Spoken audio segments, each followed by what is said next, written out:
Precision Healthcare. I'm Lisa Oligas, and this is Newsmakers. In this edition, we learn about this year's Willcoxon Innovation in Health Sciences Summit. The second annual event is bringing focus to the future of personalized healthcare through several exciting presentations. We'll be talking with coordinators here on campus about speakers and their presentations, why this is important for all in our community, and how you can participate. Plus an update on construction of the new Health Innovation Center on campus. But first, we begin our conversation about the upcoming summit with the director of the Gibson Center for Healthcare Leadership and Department Chair for Healthcare Administration, Melinda Brown, and Dean of the College of Health and Life Sciences and Education, Dr. Crystal Lemons. Welcome to Newsmakers. Thanks for being here. Thank you for having us. So this year's event is March 28th, and you have 4 excellent speaker presentations planned. Before we get into who those speakers are, Melinda, can you summarize the theme and the goal of this year's summit? Okay, this is our second annual Willcoxon Innovation in Health Sciences Summit here on the Missouri Southern campus on March 28th. It'll be in our Taylor Performing Arts Center. So what it is talking about the future of healthcare and bringing in our area healthcare leaders, our students from the university or our area students to learn about the future of healthcare. And so we talked about the precision healthcare. What does that mean in the case of the theme this year and trying to focus on making it more personalized? So precision are different types of speakers that we're going to talk about, and Dr. Lemons will talk more about those speakers and what that precision side of it will be. Why is it so important to hold this kind of a summit? Our area is huge in healthcare, and healthcare is growing every day, and being able to bring those innovative people into our area to talk about what the future of healthcare is to our area. The keynote speaker is Dr. Marilyn J. Heine, who is speaking on strengthening the focus of precision healthcare with an AI twist. So tell us about Dr. Heine, who is both a hematology and emergency physician. Tell us a little bit about her background, Dr. Lemons. Sure. So Dr. Heine comes to us from Pennsylvania. She's had a lot of different diverse roles that I think are going to help us understand what precision healthcare is. I'm going to expand a little bit on what Melinda was saying about that. But you're right, she is an emergency physician. She is also a hematology oncology physician. She also is a clinical assistant professor at Drexel University School of Medicine. And she's also been really active in her state medical organizations, both state and even national, with our legislation referring to health policy. So I think she's going to bring a wealth of experience to us. In terms of her main topic, so precision healthcare, what that really means, we can think of it as personalized healthcare. You may hear it also as precision medicine. And so that is looking at somebody in a very individual way. So it's looking at their own environment, and we recognize that, my environment may be different from someone else's. It's looking at their genetic code, their genetic background, all of their DNA. It's looking at their lifestyles, taking all of that and creating a personalized treatment plan or medical plan for them. It's even understanding that one person may not respond in the same way using the same medication as someone else. And so that's really where we're headed with healthcare, is this larger topic of precision health or precision healthcare. So she's going to address that, kind of where we are and where we're headed. The AI twist. Yes, what is the AI twist? Because it really is something, some people might be afraid of AI. They may be, well, why do we want something that seems like it's computer controlled? So talk to us about the AI twist. Sure. So AI is the artificial intelligence, and it is everywhere. It's actually not new. It's been around for several decades in medicine, but because of all of the other aspects of AI that we see with application, it's really just exploded in recent years. And so what that can mean for healthcare, we are already using AI in healthcare. In what ways? So that people understand. Yeah. Sure. So for example, we can use AI to predict how patients are going to respond within their treatment plans. We can use AI to develop a medication management system for patients. We use AI to prioritize patients, like triage, for example. We can use AI to look at tumors like cancers, and we can use AI to type those out to a molecular level so that we understand what treatments are going to be best applied for each individual tumor. Are these things that used to be done by individuals, but now it's just faster using this kind of technology? That's a great question. So we still use individuals. We still use physicians, for example, like pathologists that might look at a tumor, that might look at different genetic markers associated with that tumor. We use researchers. They're all part of the team. Now we know that we can use AI, and we're pretty confident in AI. It doesn't mean that AI would replace a physician. And in fact, we recognize, for example, like the American Medical Association recommends that we use both. I see. And the outcomes, when we use both together, physician and AI, outmatch what either one can do independently. Dr. Heine does have some experience with the American Medical Association. She's noted for health policy and advocacy, serving with the AMA. How are presentations and discussions like this important when it comes to healthcare policy? I mean, even like allowing for the use of AI. Does it impact all that when it comes to policy as well? It is critically important. So for example, just because we have AI and it's very smart, it's very sophisticated, doesn't mean that we necessarily need to use it in all ways that we possibly could use it. So we have to ask ourselves, are there ethical issues? What should be the limit with AI? Should we encounter a limit? Those types of things. And so we have to have good input when we develop our legislation, our best practices, the things that guide us whenever we're looking at patients and healthcare overall. We have to have those guiding principles that allow us to make sure that we're utilizing it in the best way and not what could be perceived in a negative way. There's always room for error or bias with AI as well. So when someone is talking about something like this, Melinda, as in healthcare administration, how much of these conversations become part of reality in the workplace, in the healthcare workplace? Especially for healthcare administrators, it's really important because, you know, it may be someone who maybe they are in a quality position or they are in a risk management position, and they're going to want to know, was that a physician that was maybe seeing that patient, or did they use AI? So that can come into play in an administrative side of it. Excellent. There are other sessions. Let's talk about those. One is called, Can the Immune System Be Trained as a Universal Platform to Prevent Cancer in High-Risk Individuals? Tell us about the doctor who is actually making that presentation. Sure. So this is Dr. Shawan. He comes to us from the University of Missouri. He's a prominent researcher there, especially within the field of immunology. He is a distinguished professor and scholar, and he also is associated especially with immunology and the topics of cancer and then type 1 diabetes. And in fact, he holds an administrative position within the Ellis Fischel Cancer Center, which is affiliated with the School of Medicine, which is part of the University of Missouri larger system. He is well renowned both nationally and internationally for his work. And the title of that presentation that you mentioned, I think I don't know exactly what all is in it. It is something that he has recently proposed as part of his research model.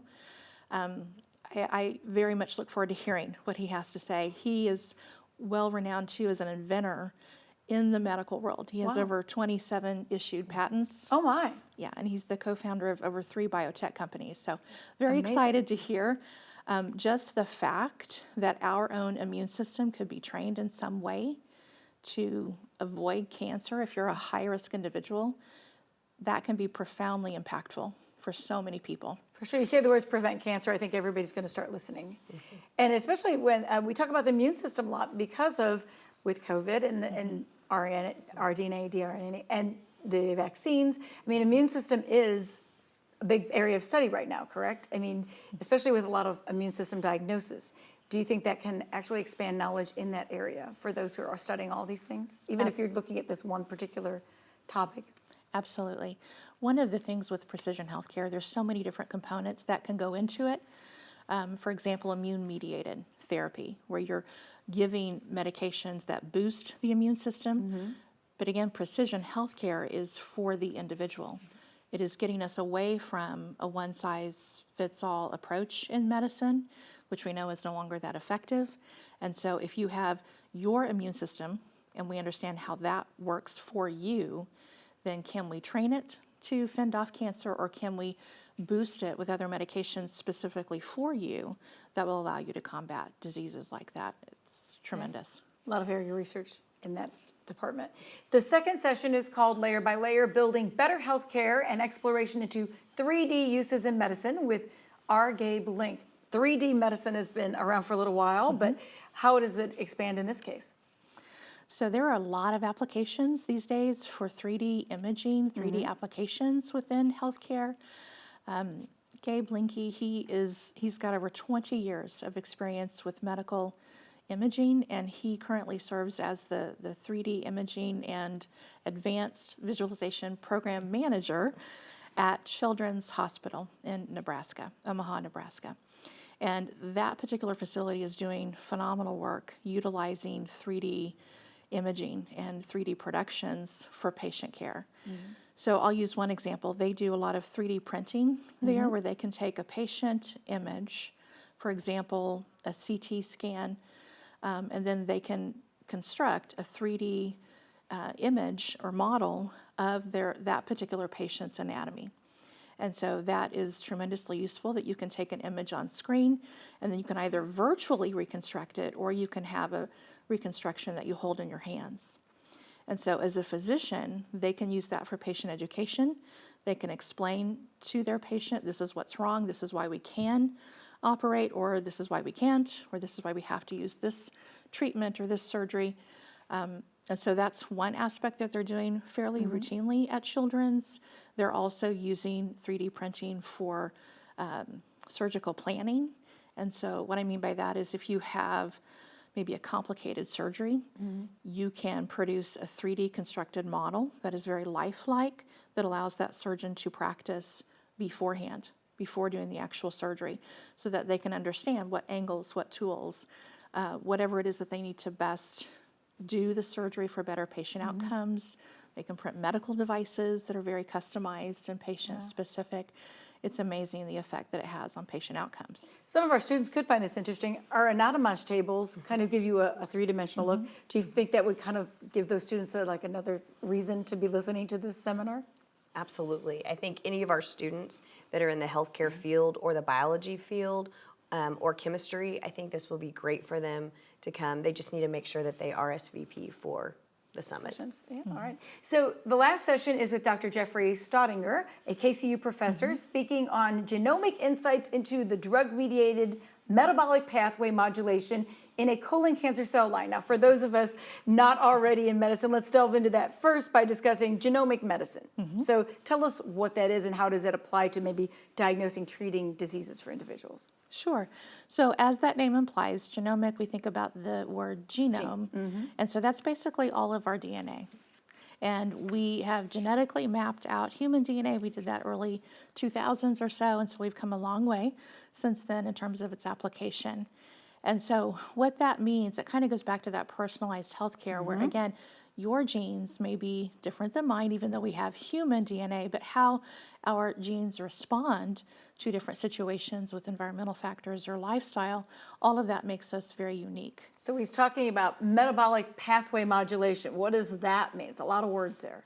So what his research really is focused on, he does a lot of work in terms of drugs that can be used to treat different diseases or disorders like inflammatory pathways and things like that. And so again, it's treatment that is based on a genetic model. And so understanding how that drug can interact differently for me versus someone else. So again, very individualized. And then really the main focus there is to find out which drugs are going to be more effective versus which ones have the most side effects. And again, all of that is genomic based, so it's very specific. Wow. So Melinda, you mentioned a lot of our students. Who else is really, who can benefit from coming to this summit? Community-wise, students, could high school students even benefit from this? Absolutely. High school students, we've invited a lot of high school students. Respiratory therapists and radiology techs, they're able this year to get continuing education. So that's free, and that's here locally. So we can bring them in, they can get their continuing education hours. They just need to RSVP for that summit. We also, our students here, area students, whether it be healthcare leaders, so whether they're in the hospitals or they're doing government work, legislative work, we want them to come and listen because they can help. learned so much from it. You bet. And we had this for the first time last year. What do you think were some of the lessons learned last year? Did you get good responses as to, wow, this was enlightening? We did. We got great responses, and they were like, when's the next one? So we have done a great job of already planning for 2026, the summit. It is they want to know ahead of time to save the date and to invite their coworkers and invite their students. So that's been huge for us to grow this summit this year. Yeah. How does someone go about registering? You can go on mssu.edu, and you can go out on there to the Willcoxon Summit, and you're able to RSVP right there on the page. We do have free lunch, so make sure and RSVP, and we'll have breakfast and lunch that day. All right, sounds great. Well, all great background on the summit, and we hope we have a great turnout. Thank you, Dr. Lemons, for explaining about all of our speakers. We're going to take a break, and when we come back, a look at progress on the Roy Blunt Health Science Innovation Center being constructed on campus.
Welcome back to Newsmakers, where we have been discussing the upcoming Willcoxon Innovation in Health Sciences Summit. And another aspect of future medical education here on campus is the Health Science Innovation Center, now under construction. Joining our conversation to discuss progress on the center is MSSU Executive Vice President, Dr. Brad Hodson. Thanks for joining our conversation. And Dr. Crystal Lemons here with us again. Thanks for being here. Certainly, pleasure. So we've been hearing about these presentations discussing future healthcare. What we are building will give students a chance to experience scenarios in the hospital of the future. How will that happen through the planned simulation hospital? Well, the facility has been planned to be an immersive learning environment. There are no classrooms necessarily, no faculty offices. It's all immersive in nature. And from the skills lab on the first floor through the simulation hospital on the second and the AMP labs on the third, it is all designed to enhance what students learn in the classroom and with their faculty members, faculty like Dr. Lemons, and bring that to life for them in the Roy Blunt Health Science Innovation Center. Yeah. So you can hear construction on campus, see it every day. Tell us about the progress that's been happening. What's up? What's still coming? What are they working on now? Sure. The building is taking shape. You can get a real sense of the outline, the height, the breadth of the facility. Steel construction is nearing an end. Our topping out ceremony is in 2 weeks on March 14th, when we will lift the last beam into place. And they are already pouring concrete on the second floor, and we'll begin to move up the building. And so, again, structural elements are almost all in place. The building will soon be closed in, and it will really begin to look like the Blunt Health Science Innovation Center. Will this construction include a tornado or storm safe room area? There are some reinforced areas within the building where occupants can take refuge if necessary, so we have taken that into consideration. And is construction on time? Absolutely. July 2026, it will open. All right, that's excellent. So how will this offer professional level immersive education to better prepare students? And Dr. Lemons, you can maybe expand on this a little bit as to how having these expanded spaces, tell us what's happening that's going to be new and improved. So one of the things that I think is going to be improved is our ability to work as teams. And so we call that interprofessional education. And really that's what healthcare is. These days when you look at medicine in general, it's done from a team approach. And so this is one facility. We can bring all of these different healthcare professions together. We can fully integrate. They need to learn how to communicate with health professionals that are outside of who they are. So for example, I'm going to use our emergency medical services students, like our EMTs or our paramedics. In this facility, we've included an in-home room that mimics what it would be like if they had to go into someone's home and provide care for them, or to transport them, or to deal with family members that are there. So taking that from an in-home situation, which is very common for them, and then to transport into an ambulance setting, and again, working through all of the different things that are there, practice transporting into a hospital and dealing with other medical personnel that are there for receiving that patient. So that you're going to get into nurses, maybe respiratory therapy, maybe some rad techs. All of those come together under that one roof where they have to do a full-on simulation from beginning to end. And this facility with a simulation hospital allows that to take place. Yeah. Dr. Hassan, what kind of role have our medical industry partners had in helping shape what we offer educationally through the Innovation Center? Are we hearing what they need us to train students to do? Certainly, as a regional public university, we're very connected with our employers, the folks that hire our graduates. And so for the Roy Blunt Health Science Innovation Center, faculty and staff have worked very closely with our local healthcare providers to shape the building to make sure that what students experience matches what they will see out in industry. And I'll use one example. We recently changed out the call button system in the simulated hospital to match the call button system that they would see at Freeman or Mercy or Cox, just so down to the smallest detail, those students are being immersed in what they will experience in industry. Wow, that's a small thing, but it could make a difference as to what transitioning to the real place. So Dr. Lemons, how will the simulation hospital connect student education with the concept, say, of research and presentations like those that we actually see at the summit? So that's a great question. We've actually planned for a couple of different research spaces within the new facility. That is something that historically on campus, maybe that kind of we haven't had a lot of space for research, so we're looking to expand that. And we've also made spaces that are very flexible. So for example, if we had, maybe a nursing student that wanted to get involved in some undergraduate research, we have some space that's going to be able to allow flexibility for that compared to other areas, biomedical research or those types of things. So I think planning for this space is the first step, which I think we've done exceedingly well. And then I think slowly beginning to incorporate that into kind of the application process. How do we apply that research? How can we make it speak to us as an educational institution as well, is one of our goals too. So anatomical education research, things like that can certainly play a role. How does this help us maybe expand our offerings looking down the line? Wishful thinking, say in the future, having this center there with what it can offer, does it enable us to have maybe dreams of expanding even more so? I think so for academic programming, Dr. Lemons. Yes, absolutely. I think this is a tremendous part of our foundation that allows us to build, not only when we look to programs that we know that we're going to need to expand into, but also when we look at different levels of education. So for example, even into graduate or post-undergraduate certificate programs or certifications, we can use our simulation center to develop curriculum to even train simulation personnel within medical facilities and things like that. So I think there's a broad array of different possibilities that this facility will allow us to do. So that's internal. External, I think this facility is an economic development tool for the region. If I were thinking about relocating my company to Southwest Missouri, I would look at the vibrancy of the healthcare system. Having an immersive learning facility of this caliber in the region will only enhance the quality of care, and I think will attract more businesses and jobs to our region. Yeah. Part of this center is actually the Welcome Center. Yes. Talk about why we wanted to include that in the Health Sciences Innovation Center. Well, our recently expanded mission to include health and life sciences puts that at the forefront of the university's public face. And so when prospective students or visitors come to campus, having them their first stop be in the Roy Blunt Health Science Innovation Center reinforces that new expanded mission. It also gives the admissions office, which will be located on the first floor, a chance to highlight that new mission with the facilities and the labs in the building. And there's a conference center on the second floor. So even if you're coming here for a meeting that doesn't involve directly the university, you get a sense that health and life sciences are very much at the forefront of what Missouri Southern does. And let's take this back to the summit. So, will students ever present at the summit, or can they have a more engaging role with the summit down the line, do you think? That's a great question. I think it is possible. We're only in the second year for the summit, but one of the things that has been brought up is that should we have a session or perhaps a way for students to present research, and really not just our students, but also researchers in general, educators in general. Maybe a poster presentation in years to come. I could definitely see that being a possibility. We do actually have some scholars that are going to be presenting their research. These are the Willcoxon scholars. There's a scholars program on campus. There are 5 research programs, and they're going to be having their posters set up, so at least they'll be visible. And I think that's our first attempt, but I see that as just the beginning platform for years to come. How does this also become an avenue for collaboration when it comes to healthcare thinking and discussions? Many of these sessions do allow for a Q&A session. We had that last year as well. Do you think good things come out of those discussions? Absolutely. So this year we have not a general Q&A session, but we do have time allotted for Q&A within each presentation. And I think that's critical. I anticipate, especially with the topics that we have, as current and innovative as they are, and as important as they are for each one of us for healthcare, I anticipate a lot of questions. And I think all of that is where we need to be. We need to be facilitating that kind of discussion.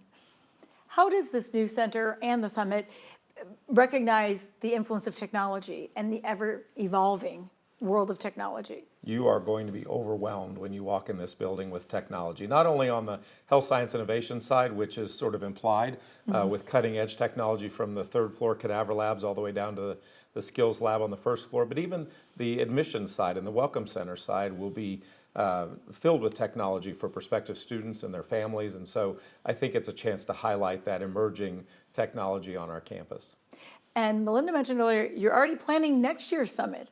Is there already anticipation and support for continuing this for years to come? Yes, absolutely. We're trying to brainstorm now for keynote speakers, and we have a long list. I think there's ample room for continued development and promotion as we go forward. And the gift from the Willcoxon family that facilitated this summit is ongoing, and so there is funding to make sure we do have years 3 through 20. Excellent. A great way to continue education right here on campus, and all are welcome. They just have to register. Correct. Go online to do that. Well, thank you very much, Dr. Hodson and Dr. Lemons, for telling us all about it. Appreciate you. Thank you. That wraps up this edition of Newsmakers. Be sure to register now for the free Willcoxon Innovation in Health Sciences Summit happening March 28th in Taylor Performing Arts Center. Thanks to all our guests, and thank you for watching Newsmakers.